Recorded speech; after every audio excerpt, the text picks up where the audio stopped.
ఈరోజు ఇంత పెద్ద ఎత్తున తరలి వచ్చిన మీ అందరికీ ఆకుల కుమార్ గారు నియోజకవర్గ కోఆర్డినేటర్ అంటే మహేందర్ సైడ్కి వచ్చి కూర్చోండి. ఈరోజు ఇంత పెద్ద ఎత్తున నియోజకవర్గం నుంచి రావడానికి కారణం నమ్మక ద్రోహానికి పరాకాష్ట కడియం శ్రీహరి ఆయనకు బుద్ధి చెప్పడానికి మనం అందరం కూడా కంకణబద్ధులం కావాలి. ఆయన టీడీపీలో ఎన్టీ రామారావును ఎన్నుపోటు పొడిచి చంద్రబాబు సంకల వచ్చిండు. చంద్రబాబు నాయుడుకు ఎన్నుపోటు పొడిచి కేసీఆర్ సంకల జొరిండు.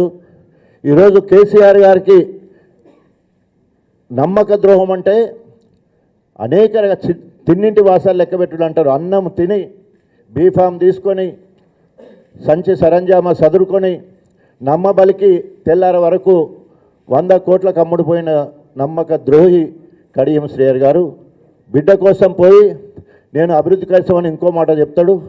రేపు బీజేపీ బిడ్డను పిలిచి నీకు ఏదో సాయమంత్రి ఇస్తామంటే తప్పకుండా ఆ రేవంత్ రెడ్డికి కూడా ఎన్నుపోటు పెడిస్తే రోజులు దగ్గరున్నాయి.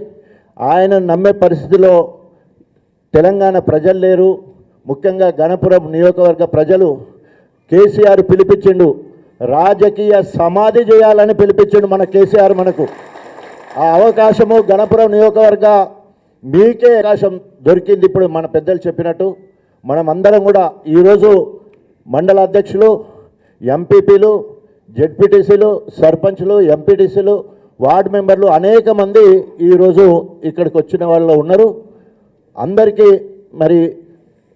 తప్పకుండా ఆఖరిలో ఒక్కొక్కరిగా వస్తే పర్మిషన్ ఇచ్చారు. అందరు ఫోటో దిగటానికి కలుస్తానికి కూడా అందరు కండువా కప్పుకొని ముందుగా ఈరోజు ఈ కార్యక్రమాన్ని మనము రూపుదిద్దుకోవడానికి ప్రధాన కారణం కీర్తి వెంకటేశ్వర్లు అవిభక్త ధర్మసాగర్ జిల్లా బెస్ట్ జెడ్పీటీసీ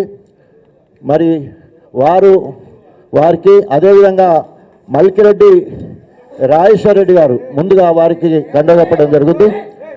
అదేవిధంగా జంపయ్య ఎంపీటీసీ, అదే సట్ల రవీందర్, అదేవిధంగా రమేష్,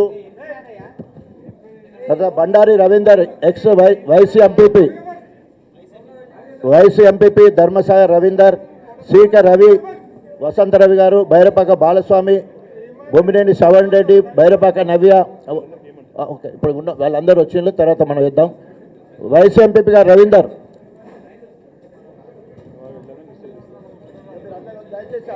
అందరికీ ఆఖరిలో వైస్ ఎంపీపీ రవీందర్, బాలస్వామి, ఇప్పుడు పిలిచిన వాళ్ళు మాత్రమే రండి, తర్వాత అందరినీ కల్పిస్తారు.